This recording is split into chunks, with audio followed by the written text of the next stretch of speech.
people? Yes. Do you know exactly how they're compensated and exactly how their job works, day-to-day routine, what they do? No. No. You may know the guy's an engineer, but what does he actually do all day long and how is he paid? How much stock, how much salary? We don't know. And yet we make some kind of assumption that the public knows how we're compensated. So with a listing agreement and with a buyer broker agreement, we have to lay down the rules because they're technically directing our income. The seller with a listing pays it. The buyer, when you're a buyer representative, directs the seller to pay us. Clear? So we have to explain to them what we do, how we do it, what their obligation is, what they have to do, and how we're compensated. That lays down the ground rules. The biggest mistake we make as agents, I've made it, and that's why I don't go without the buyer broker anymore, at least the conversation. Even with past clients, you know, I say, hey, this is what top professionals do these days. And so here's the form. And it's a great form because it helps us all get on the same page, literally and figuratively, okay? So does everybody kind of get the drift here? Yes. All right, anybody have any questions? Well, I'm not sure where my... Mark, Yes, go ahead. what time did you start? It's 10 a.m. Am I late? It starts at 10. Oh, okay. I just want to make sure I wasn't late. No, you're good. You're good. You missed the raffle for the free Amazon card. Yeah, you missed the $100 raffle. Sorry about that. But anyway. Good one, Okay. Scott. Yeah, Scott, go ahead and send that card out to Tom. He was the first one on. Oh my God, you're so funny. Okay. So basically, we're just explaining the background for this. And the bottom line is the consumer doesn't know how we're compensated. And sometimes they specifically try to circumvent us. Other times they inadvertently do it. Other times they say, hey, we can get a better deal going with the listing agent. So we went with the listing agent, you know, to avoid those car wrecks after you've spent time getting them approved, educating them about the process, showing them property, to have them go wander away with some other agent or a relative that just got their license last week that's going to, quote, write it up for you. You want to avoid those things by laying down the ground rules right out of the gate. Everybody with me so far? Yep. Now, the biggest concern people have is, oh my God, this isn't what everybody else does. Well, when I started in the business, we didn't even have a fax machine. We had pagers after a few years. We didn't even have an MLS computer. Nobody had a computer. So things that are new, are they always bad or are they better? A lot of them are better. This is one of those things that's better, okay? You wouldn't take a listing with a seller without a written agreement. Why would you enter into an agreement without a buyer explaining to the buyer what you're going to do for them and how you're compensated? Why wouldn't you do the same thing? Just because nobody else does? That's not a very good reason. So I don't do that anymore. All right, let's just dive right in. I'm going to go through the form with you, but what I'd really like to do is just show you the forms, and then I'd like to do a role play and kind of show you how I use the form and how the conversation with the seller and buyer go versus just saying, you know, here's the form. We really want to know how to use it and make it palatable and make it presentable to a buyer so that you're not scared to use it and they don't get scared because they sense that you're scared. So I always say, this is what top professionals do. You won't get this from the average run-of-the-mill agent because they don't understand and haven't been trained as well as I have. Okay, so right off the bat, we're going to set the bar a bit higher because chances are your client has spoken with another agent in the past, but again, doesn't really know how things work. They just never heard of this before. Okay? All right. So if you guys look at the screen here, we go to all forms, and you're going to see there are three buyer representation forms. I don't see that. I'm sorry. I see a, Do you yeah, see my screen? I Yeah, see the screen, We but still it's, see the Lone Wolf Transactions at Ford Edition. yeah. Exactly. It's still up here. Mark, you have to share your whole screen, not because zip forms, when you open up a transaction, it comes up in a, it's a separate pop-up window. Okay, so you just see this.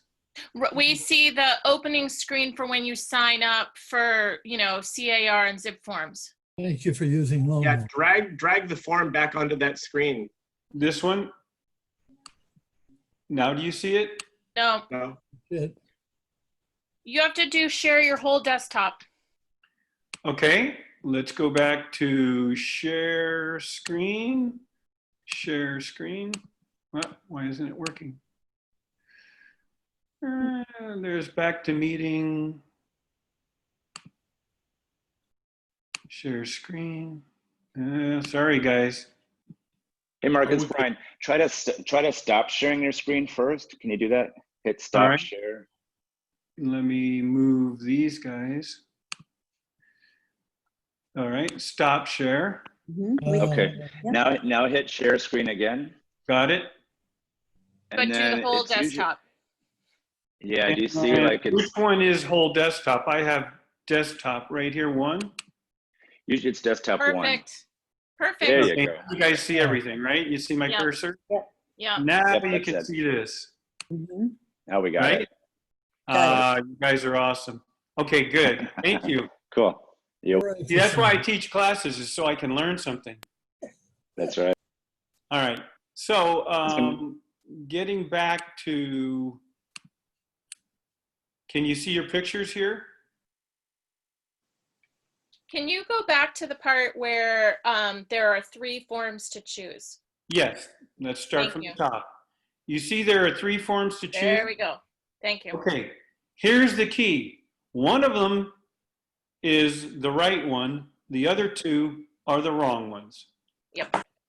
The one that you guys want to use and I use is called exclusive, like the listing. It's an exclusive agreement, meaning it's just me as the only realtor, excluding all others, and the client, just like a listing. Now, what are these other 2? They're non-exclusive, and one of them is really bad. Look at this first one. Let's pull this up. This is a buyer representation non-exclusive with compensation. And then the other one is a buyer non-exclusive with no compensation. How crazy is that? Why would anybody use that at all? Yeah, exactly. There must be a rare situation where Like maybe if you're working for your mom or something? That's it. I don't know. Yeah, I've tried to think of situations where it would work. Frankly, our brokerage would not likely permit it because you can't work for nothing when you work for a brokerage. Okay, you can't even cover your premium if you do get in a lawsuit. You couldn't even cover the E&O deductible if you worked for nothing. So if you look at the fine print on our E&O insurance, I think that states pretty plainly that you have to earn an income or you're not insured.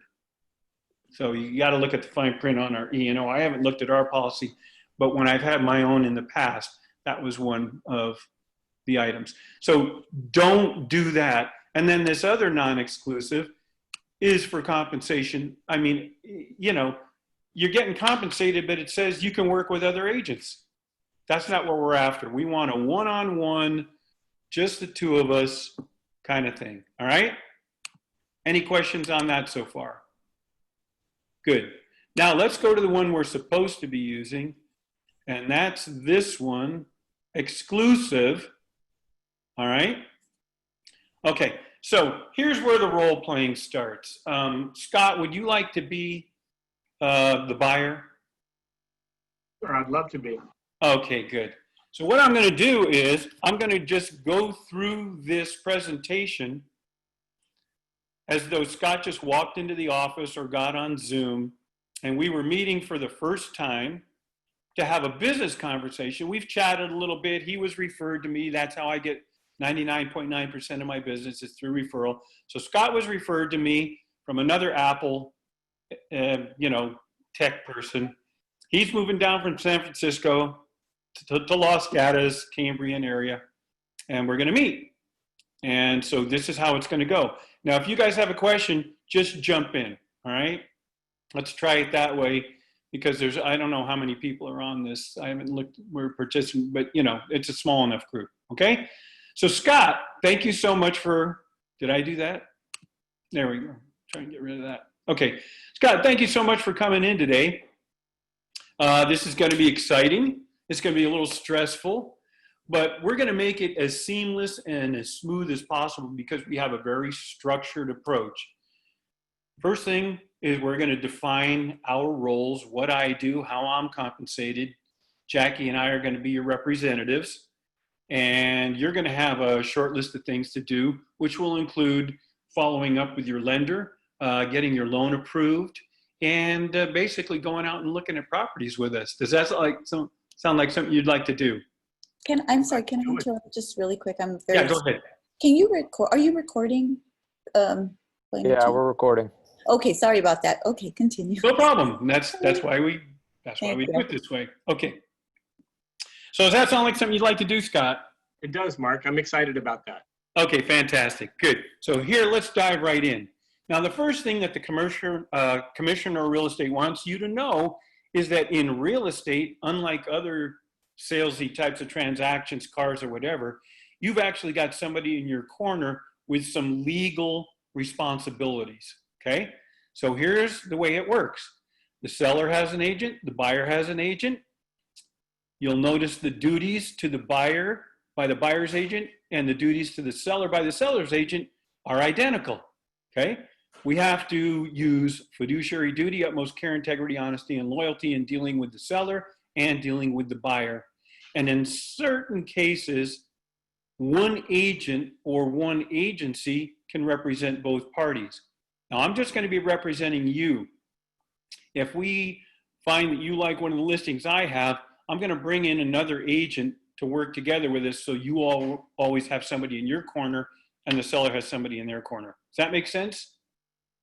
Well, somebody told me actually I could save money if I just worked with one agent. How would you do that? Well, if you had a listing, they said that I could actually save potentially some of the commission if I worked with you. How does that work? I'm not sure, but I know a lot of my friends have been getting emails and flyers in their inbox and mailbox about that. Well, follow up with them and see how that works. I don't see how that can work because the listing agent has a fiduciary duty to get the highest possible price for the seller. So how are they going to help you get a lower price if they're trying to get the seller the highest price? I don't see how that can work. Okay. It's like having an attorney arguing both sides of a legal battle. How can that possibly work? How can both people get a fair shake? Okay, I never thought of it that way. That makes sense. Yeah, and now I may be able to help you if push comes to shove. We're in a transaction, we're a few dollars apart.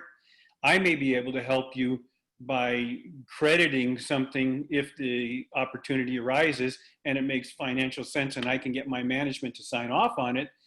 Maybe that's what they were talking about. But going directly to a listing agent, that looks like financial suicide for a buyer, frankly. Okay. I never looked at it from that perspective. Thanks. Yeah, I think it's one of those urban myths, you know what I mean? People do it, but it really, in the real world, it really doesn't pencil. And I think you'll see that as we go through this form, the way things are structured. The seller's agent's working for the seller. They've got a listing agreement. It's a legal binding contract that they get the highest price for the seller. And that's kind of leave you, the buyer, out in the cold. Now, I'm going to be working for you. My duty is to get you the lowest possible price. I don't have any duties to the seller regarding price. All I have to do is honesty, loyalty, and disclosure of material facts. What you want to offer for the property is confidential. And how we strategize and get to that price is confidential. So I can really do some arm twisting on the seller if we're not in a multiple offer situation that the seller agent, the listing agent, cannot legally do. Does that make sense? It does. Yeah. Thanks So for you're explaining. doing exactly the right thing, and you tell your friends that stuff they get in the email boxes, just like so much stuff we get, it's junk mail. It's agents fishing for something, you know, giving misinformation maybe inadvertently, but maybe they're so new they even don't understand how this works. So that's it for the agency disclosure. Here's the actual civil code, 2079.13 through 0.24. If you ever have trouble sleeping, Scott, I want you to pull this out and try and read through it. And by the time you get about halfway through, you'll be out like a light. Because the psychologists have told us over the years that buying or selling a home are in the top 5 most stressful events of a person's life, right up there with the loss of a loved one, loss of a job, bankruptcy, and divorce. So you're going to be stressed, but Jackie and I are going to do our best to take most of the stress away from you. That's why you were referred to us, because we're pros. So as pros, we start at the top. We explain to you that we have this agency relationship. We put in writing what we're going to do, how we're compensated, what our obligations are, and what yours are. Still sound good to you? Yeah, actually, my stress level's going down right now. Fantastic. That's our objective. So the first thing we want to do is figure out what kind of property is, what kind of property it is that you want to purchase. Now, we've kind of generally talked about location, Cambrian and Los Gatos. Price range, we've talked about 1.8 to 2.2 based on phone call, but we're going to fine tune that after we get your loan approval. Because one of the things that the seller and the listing agent are going to want to see right up front, it's on page 1 of the purchase agreement, and we're going to be going through that so you can see that before we find a property. As Jackie mentioned to you, we like to spend about an hour with our buyers just going through the contract when there's no stress, no pressure, no property yet. So you can fully digest and understand all the ins and outs of the agreement and how we're going to use that purchase agreement and strategize to get you the best price on the best property. Okay? So the first thing we talk about is the property itself. So guys, this is an aside. You fill this out. Now, sometimes Scott and his significant other, if there is one, and most of the time there is, they're not on the same page.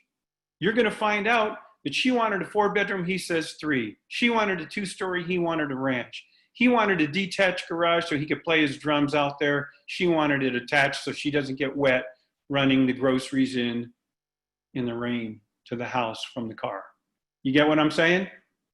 So this top section oftentimes helps you help your client get together. All right, so you're all on the same Question for you on that though, Mark. So yeah. I'm sure you've seen this a million times, but clients will say, we were looking in Cambrian and Los Gatos area, we're looking for this, and all of a sudden you bring them a house that's in completely different neighborhood in Campbell. They're like, you know what, we love this house. You jumped ahead of me. Good. Okay, all right, So once they tell you what they want, Los Gatos and Cambrian, then you get big. You expand it. You go, okay, well, listen, maybe something pops up in Campbell. Maybe something pops up in North San Jose. I'm just going to say Silicon Valley here. Are you guys okay with that? Cool. Maybe we find a great property down in, Morgan Hill. Maybe something pops up. Okay, so we're going to just basically say Silicon Valley because you want to be within a half an hour commute of where you work. So that particular, make it big. After you figure it out, just write Los Gatos, Cambrian, or Greater Silicon Valley, Greater Santa Clara County. Okay? Make it big, but start specific. You with me? Do you have to put something in there though? You should. Okay. You're counseling them. They need to be on the same page. you're enlightening them too. Maybe they do find something in Morgan Hill. Maybe they do get to telecommute. They get a lot Mark- more for their money. Yeah, go Yeah, ahead. because I'd say over half the time, they end up finding a place they want in the area that they didn't think they wanted to be in. Right. Mark, it's Susanna. I have a buyer I'm working with right now, and they're actually looking like anywhere here. They live in Evergreen, and they said they are at Google, and they're going to be off for a year. So they're telling me South Bay and all the way up to San Francisco. So can I say surrounding Bay Area or just Bay You Area? can say the state of California. Okay. Seriously, because you're licensed to work in California. I mean, we don't recommend you go down to Hawthorne or San Diego. Obviously, you don't know the territory, but you could. Okay. This isn't critical. We're just trying to get their ideas on the table, what they're currently thinking, and then expand their minds a little bit if they're too tight. And that's where you help them by saying, hey, you know, one of my clients said they wanted Milpitas. The next thing you know, we found a great house in Morgan Hill. So that may happen for you guys, you know, not necessarily, but just want to throw that out there. Just expand their thinking because sometimes they know exactly what they want. Sometimes they don't. This helps you figure that out and helps them figure it out. Does that make sense? Yes. Okay, so let's go back to the role play. So Scott, we've also talked about the agency relationships in the previous form. And again, buyer representation, I will represent, as described in this agreement, you in any resulting transaction. We talked about the possible dual agency with the seller. Maybe Keller Williams has a house you want to buy. That's technically a dual agency because the agency, Keller Williams, is representing the seller with one agent. We're representing you. We're with Keller Williams. We're the other agent. So that's technically a dual agency, but you have somebody in your corner at all times handling things and really trying to work to your best advantage, get the best house at the best price for you. Does that make sense? Crystal clear. Okay. And then these are single agencies. There used to be companies out there in other parts of the state. They just represent buyers. I don't see how that makes any sense, but some firms did it. We're going to skip over that. Non-confidentiality of offers. Buyers advise that seller or the listing agent may disclose the existence. See, this is in the National Association of Realtors Code of Ethics. A listing agent and seller can choose to tell other buyers what kind of offers they have and create kind of an auction atmosphere. And this is what typically happens in these multiple offer situations. Understood? Okay, good. Yes. So unless the property is 5 or more residential dwelling units, I'm going to confirm the agency relationship, which we just did up here with your signature. Remember that, Scott? Okay, good. Now let's talk about compensation. This is the part I like the best. All right.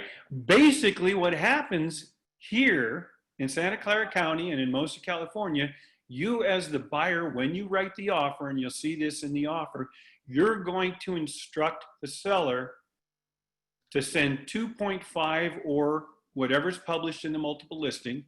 You're going to send that percentage of the purchase price to Keller Williams. The company will take this and then divide it up. Some of it goes to the company, some of it goes to me and Jackie, and the rest goes to the IRS. Okay?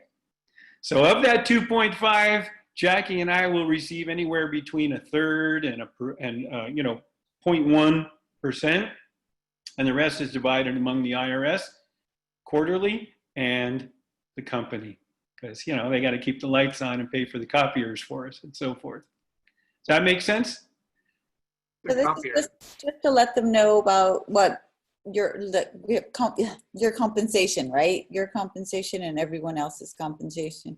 Exactly. The key is to let them know they are going to direct the seller to pay us. Did you hear those words? So I don't have to pay you. You in the offer will be directing the seller to send 2.5% of the purchase price or whatever's published in the MLS to Keller Williams in my and Jackie's behalf. Sound like a winner? That's the way it works here in California. The seller pays the fee. You tell them who to send it to, which is yours truly.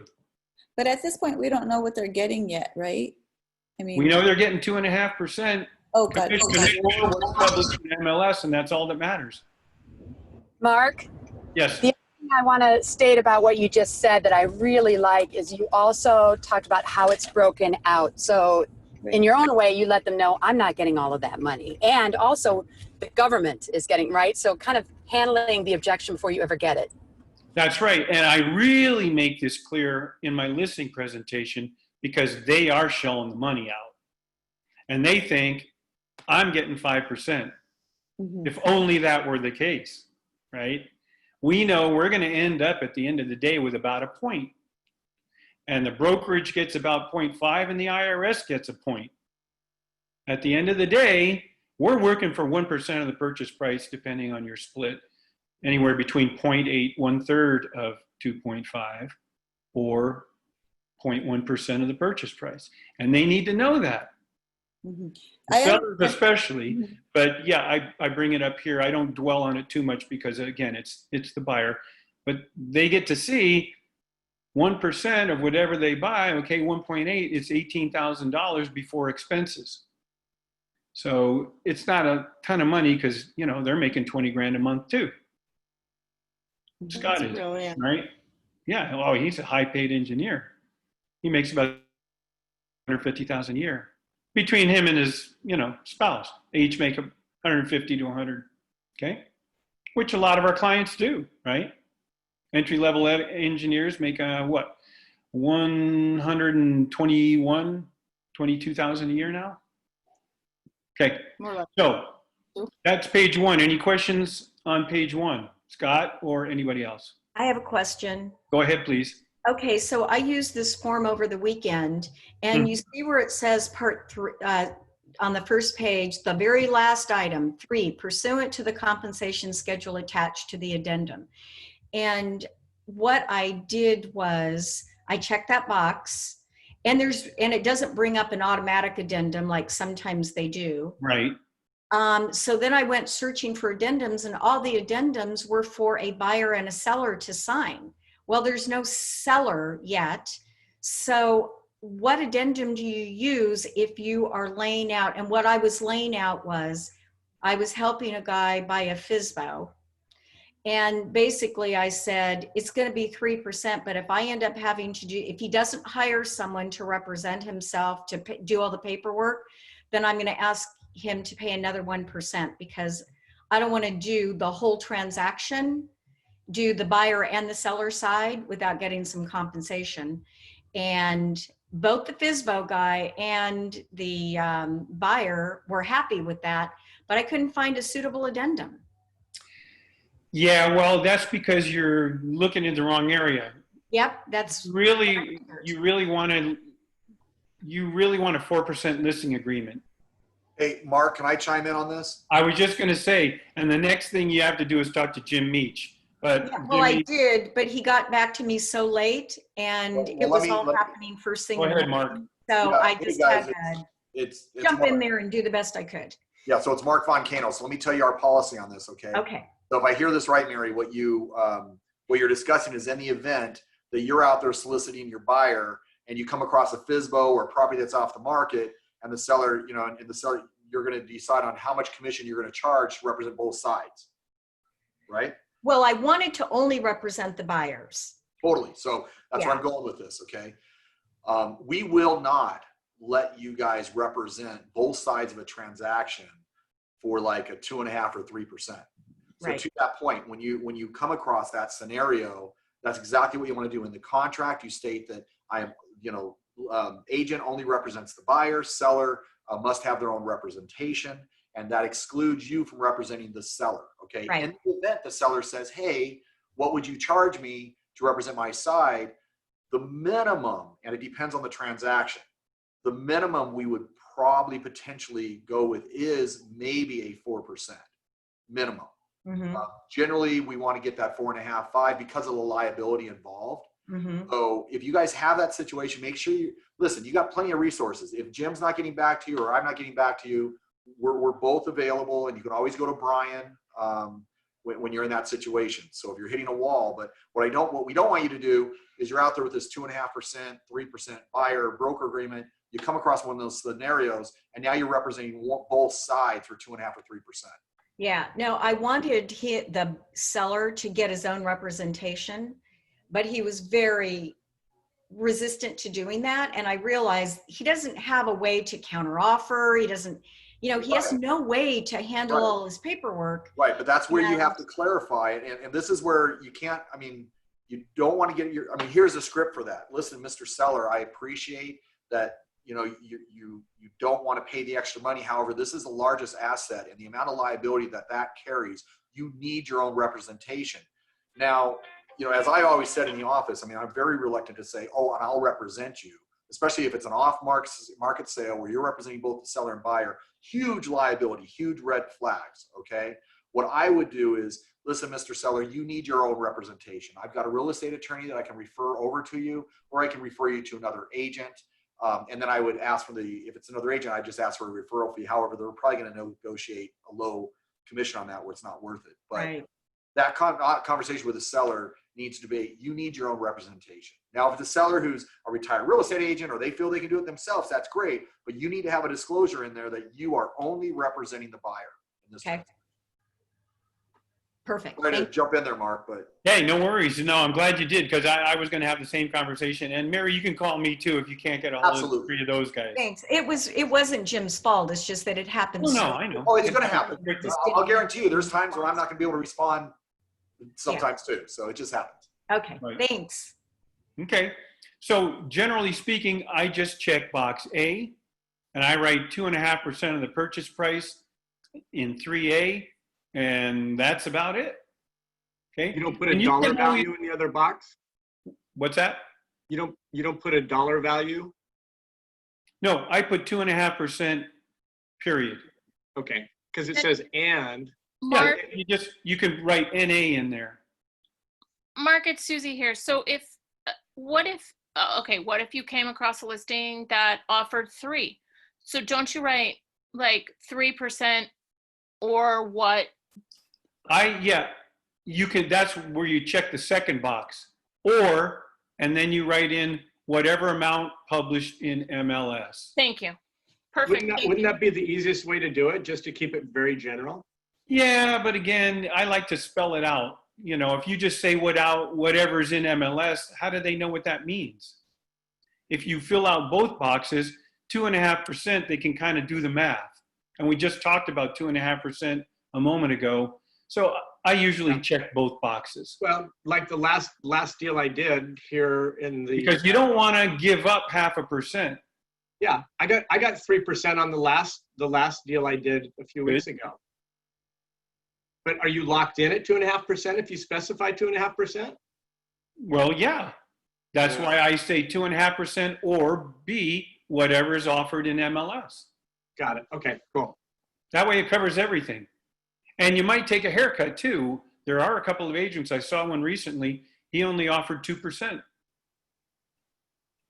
So if your client falls in love with that property, you might be stuck unless you hold their feet to the fire for that extra 0.5 point. I've had that come up in the past, but I didn't enforce it. They might say, well, what happens if it's less? You can say the lesser of 2% or the higher of 2% or whatever's in MLS. You work it out. Go ahead, Sophia. Can you say 2.5 plus or no? Well, that's what you're doing by checking the second box. Oh, got it. Okay. And the first box. Okay. And I'm not even sure if the form will electronically let you do both. So you might have to do it by hand. I would just say whatever's published in MLS, and then you can just tell them it's likely 2.5 because it's not letting me check both boxes. Okay? So either one is going to work. The fact that it's a dollar sign there does not necessarily mean you have to write a dollar value in there. Yeah, exactly. Yeah, you can fool around with these forms. I know there's a way to double click and override because I've done it recently on a purchase agreement, or it was some type of addendum. I know what it is. It's the right to exclude on the listing agreement, the right to exclude from MLS form. If you click it enough times, it changes color to a pale green, and then you can write in TBD instead of a specific date. So maybe you can do that. But either way, the point is you're explaining the concept to your buyer, Scott, here. You're kind of laying down the ground rules, all right? Because the buyers don't know. They don't. Just like you don't know how your neighbors and close friends or family members, you don't even know how they're compensated 100%, right? Okay, let's get on to page 2. I'm not going to get into all this. You guys know how to read. Compensation and payments, broker right to compensation. I'm entitled to the compensation provided by the seller, which you direct in the offer. Timing of the compensation, I get in here and I say, look, when the transaction's over, I get paid. Unlike most of the people you work with who get paid by the hour and so forth, no. We get the job done and then we get compensated. And just let that sit there. Mm-hmm. And then I ask, any questions? No. Okay, great. Moving on.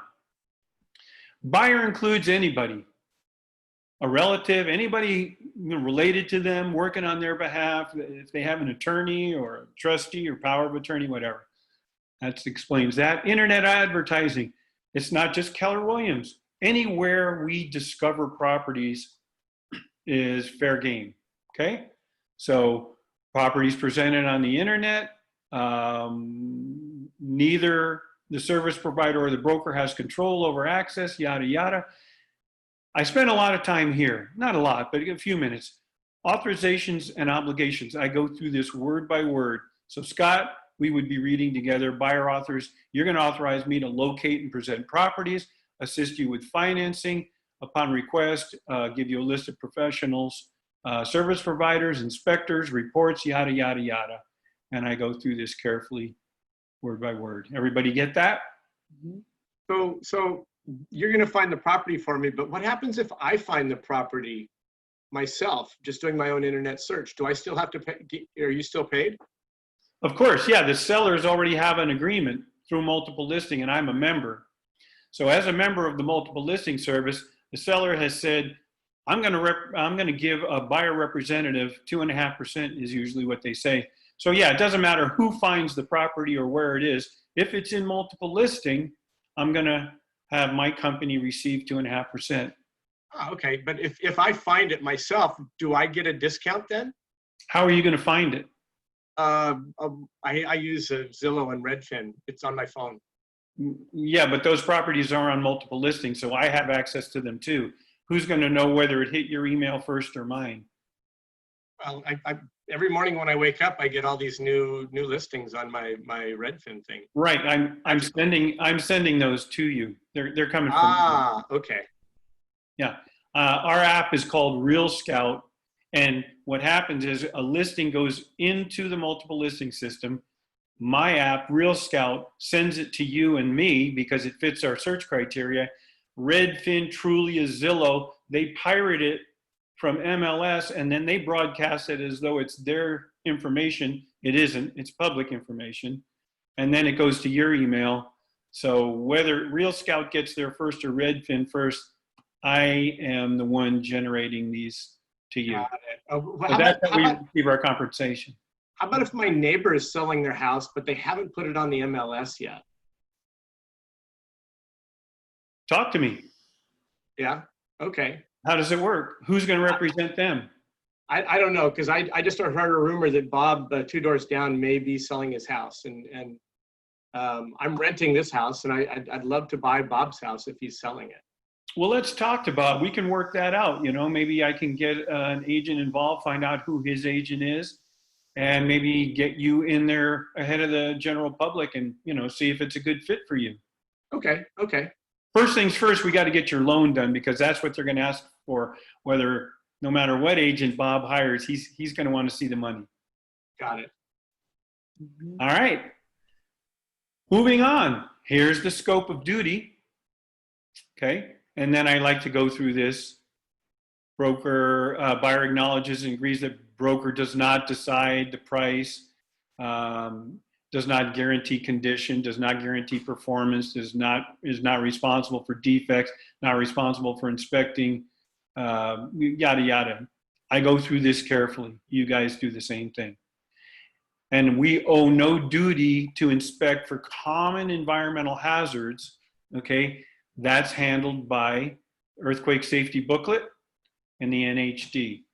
And we explain a little bit about, seller responsibility to disclose material facts. And then by law, they're required to produce a $127 report that we'll read thoroughly, that talks about everything from taxes to military ordnance, flight paths, geographic and geologic hazards, and so on. Okay? Here are your obligations, Scott. You agree to timely view properties, okay? And then I go through this. You have an affirmative duty to take steps to protect yourself. You got to go get insurance. You got to do research. You have to study the reports we send you. You have to ask me questions about it, okay? Wait. Isn't it your job to review the inspection report and tell me if there's anything I should be worried about? It's your job and it's my job. And if I look at those things and I get scared. It has like dusty pictures under the house and stuff, and it freaks me out. All right, well, I'm going to let you know if I see a red flag. And since I'm not a contractor or termite person and so forth, we've got neutral third-party inspectors that have great expertise in these areas that can tell you all about these dusty compartments and areas of the house that you and I don't want to get involved in. But And they're experts. you can tell me if a horizontal crack is worse than a vertical crack, and I can tell you the right person to talk to who could tell you that. Yes, absolutely. Okay. Speaking of foundations, yeah, Frank Giancola is a guy I've worked with for 25 years. He's a civil engineer, mechanical engineer, and a foundation expert, as well as drainage expert. So we've used him many times over the years to repair foundations. So yeah, he'd be a good person to talk to if that ever came up. Great. Thanks, Mark. You're welcome. And you agree to indemnify and hold me harmless from all claims, disputes arising out of incorrect information that you may have intentionally or inadvertently given to anybody. So be real straight with your lender. Banks are federally chartered institutions. So if a buyer gives false information to a bank, they're literally committing a federal crime and you can go to jail for that. So be honest and be straight up with the buyers, sellers, everybody in the transaction, banks, appraisers, et cetera, and we'll have no problems, hopefully. Okay? Sounds good. Other terms and conditions, you guys would write in anything there. Scott, this is the entire agreement. It's in writing. This is a little mediation thing. If there were a dispute between you and Jackie and me, we could mediate it. And here's a little note. If you were really worried about it, we could go to an arbitration agreement. But, you know, I've been doing this for a long, long time.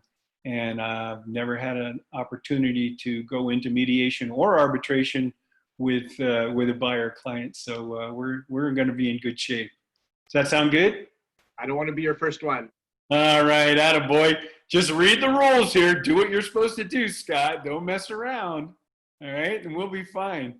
And that's pretty much it for the agreement. Scott, go ahead, and I'm going to send this to you so you can sign an electronic signature.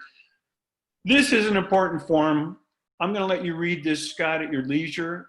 And then we'll review it when we get together to go through a contract before we find a property. We'll probably do that on Tuesday. If you've got some time in the late afternoon after you get off work, we'll do another Zoom meeting like this and go through the contract. But basically, here are your obligations, okay? You're advised to investigate. If the seller has not provided a report, or if the report says you need another specialist, then that's your obligation, is to get all the information possible, and I'll help you with that. Square footage and boundaries, et cetera, you know, these things are approximations only. That's why it's in 10-point type here. You see that? Approximations only. Some appraiser will say it's 1,800 square foot. The next guy says it's 1,823. The next guy says it's 1,799. The rule of thumb is what you see is what you get. Whether they call it 1,800 square feet or 18,000, it's not going to change, okay? What you see is what you get, just so you know. Environmental hazards, we talked about that. You've got to call your insurance agent. Right now you've got renter's insurance, but you're going to want a policy for the house. Some properties have rental restrictions. There are neighborhood and special factors. We're going to look at all these kinds of reports. But your job is to read the reports and continue to ask questions like you've been doing so far. Sound like a plan? It does. It does. I did have a question though, Mark. So what if for some reason I wanted to get out of working with you and Jackie? Not that I could imagine wanting to do that, but if I did want to work with another agent in the future, am I legally bound to be working with you? Technically, yes. You know, we're signing an agreement. Just like a seller signs a listing agreement, you're technically bound to me. Let me ask you a question. Why would you want to make a change? Well, because my sister actually is studying to get a real estate license. And she's anticipating passing the test here in a month or two. And my mom would be really upset with me if I did not use Susie as my agent once she gets her license to help her out. You know, that's a great situation. That comes up once in a while. Let me ask you a quick question. Let's say you fell off your bike, because I know you ride mountain bikes all the time. You cracked your skull open, and you need the highest and best treatment you can get, money can buy. You want the top brain surgeon to put you back together and leave you in great shape, right? Now, I agree, but now let me finish. You haven't met my mom yet. Let me finish. Okay. Your mom wants the same thing.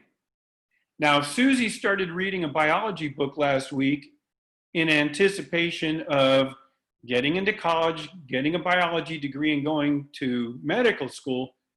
Do you want her doing the surgery or the top surgeon? I want the top surgeon. Yeah, Jackie and I are top surgeons. Now, here's what we can do.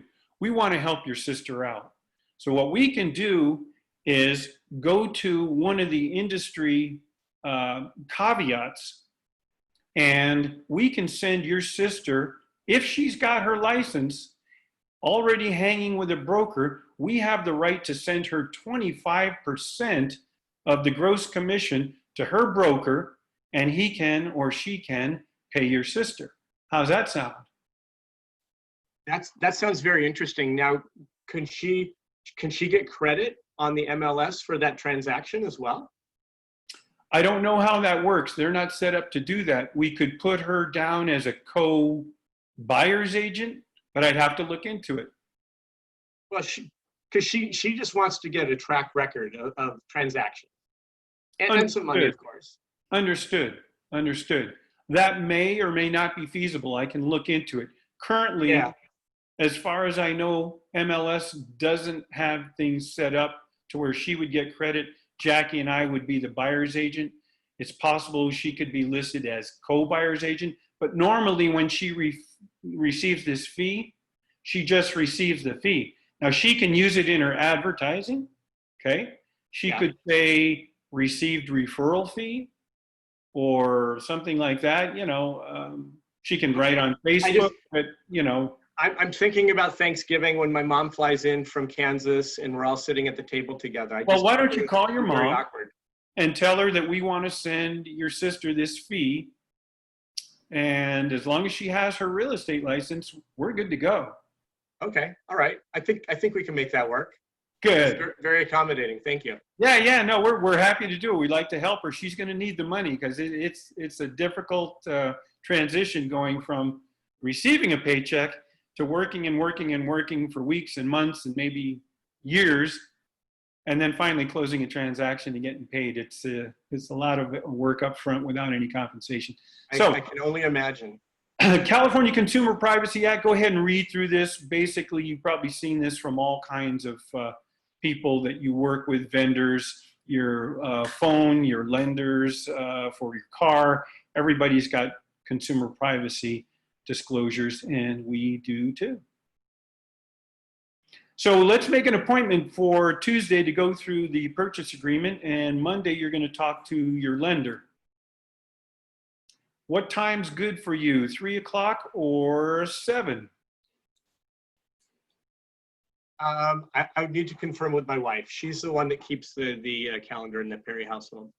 Excellent. Well, we're looking forward to working with her. So that's it for the buyer presentation, guys. Any Mark, questions, suggestions? I do have a question, Susanna. Go ahead, Susanna. Okay. Let's say, you know how I've had scenarios where I've fired clients just because they were a waste of time or they were lying to me and I just didn't engage well with them anymore. This was early on. And what if they just didn't like to work with you anymore and they just weren't engaged, and here you are, you have this contract, but they just say, you know what, Mark, like, we don't like you anymore. We just want to go with someone else and we just don't enjoy working with you. I mean, that's not really going to happen ideally, but you just never know. You're right. So are you going What do you think the answer is? Well, I would just let them out of the contract, but I don't know. I would too. Okay. I mean, if they're a pain in your ass, Yeah. just, you know. Like it might go both ways. You might just. Or if they're the sweetest people in the world, sometimes this happens, and they're tourists, not buyers. Yeah. You know, they haven't gotten their loan approval. You know, you're looking at $1.8 million houses. They keep asking you to write it up at $1.4 million. They're like, yeah, oh, they're time wasters. Yeah. Maybe the seller would look at our love letter and really, you know, could you just try? Could you just try? Maybe they'll take $1.4 million for it, and maybe, you know, could. You know, I've had buyers like that, and I just tell them it's not going to work. They're not going to do. Would you do that? Leave $400,000 on the table? I don't think so. Okay. So sometimes they go away, they, you know, or the thing expires. And that's the other thing. I write this up. I skipped over that part in the beginning. Beginning and ending date here on page 1. I push it out there. I go, you know what? We might find a house the first week, but it could take a year too. So rather than shoehorn us into specific time, I'll just say a year, 6 months. It's arbitrary. It depends on the kind of house you're looking for. If you want the horse corral and the heliport and, you know, all that kind of underground bowling alley, it could take us a few years.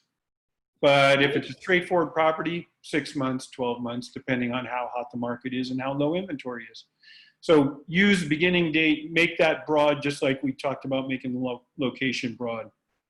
And tell them right up front, look, if at any point you guys decide you are unwilling or unable to move forward and buy a house, or if you've been trying to get a hold of Jackie and me and we never call you back and we never show you any property or whatever, you know, feel free to we can part ways as friends. You know, I don't think that's going to happen because we're really good at this.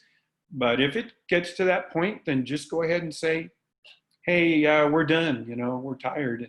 And, you know, no harm, no foul. What this really does, guys, is it prevents them from you setting everything up. You set the table, you cook the meal, you put the utensils in their hands, and then they go eat the meal with somebody else. You don't want that, okay? You don't want them going directly to the listing agent without you, okay? Mark? Yes. Hi, good morning. Hey, Kim. Hi.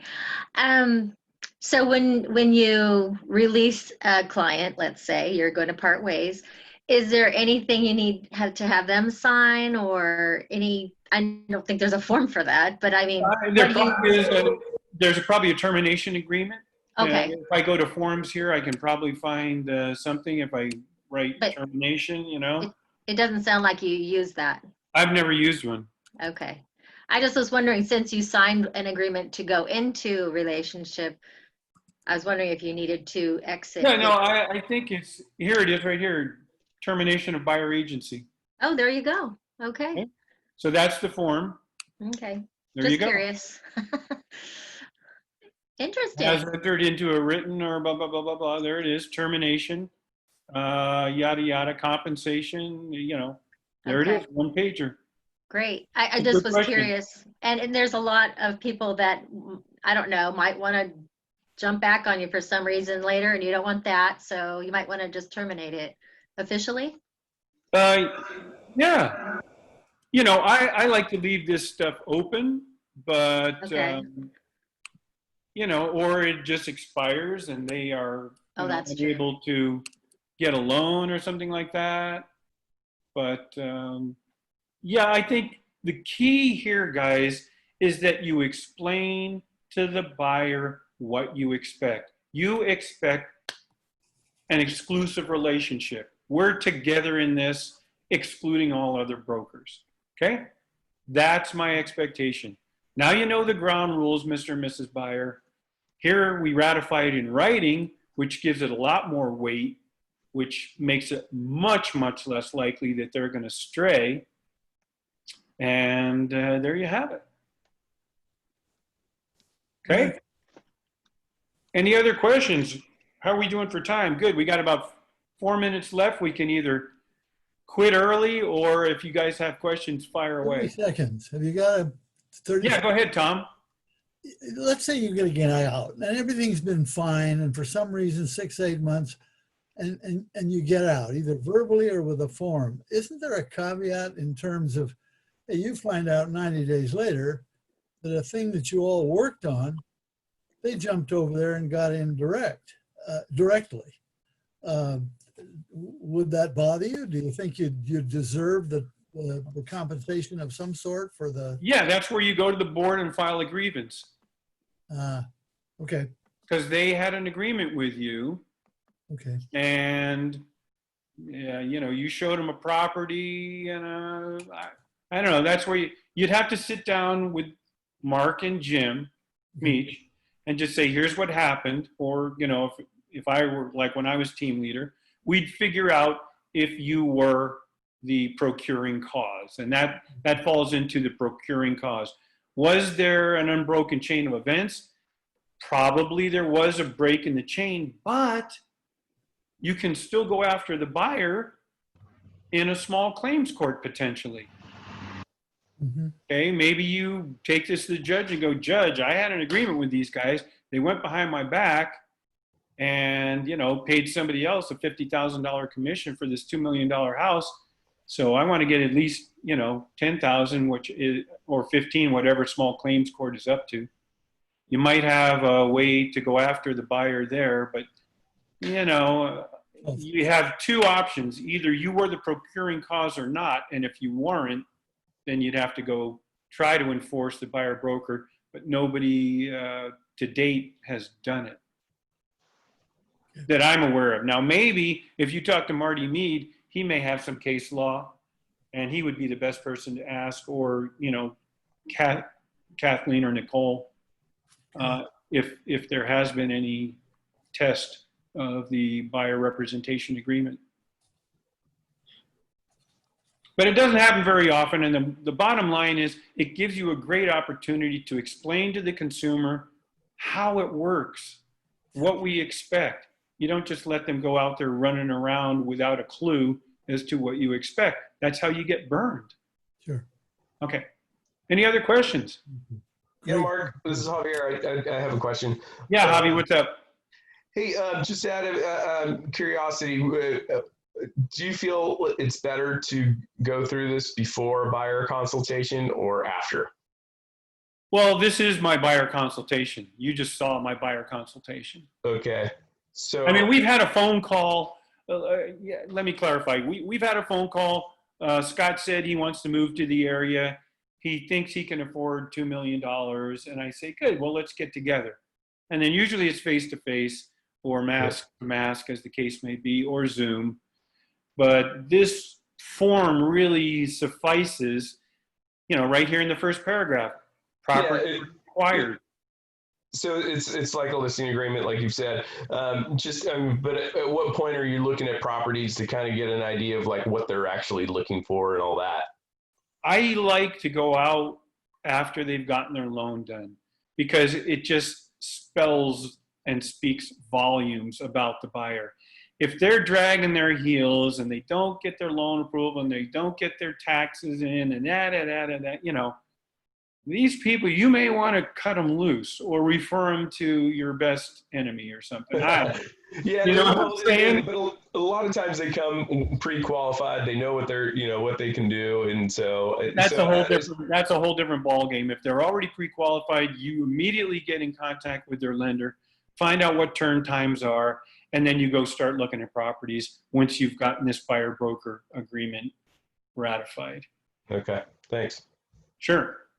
And don't be afraid of this thing, guys. Here's the bottom line. If the client says, oh, no, I can't make an exclusive relationship, God bless them for telling you that up front.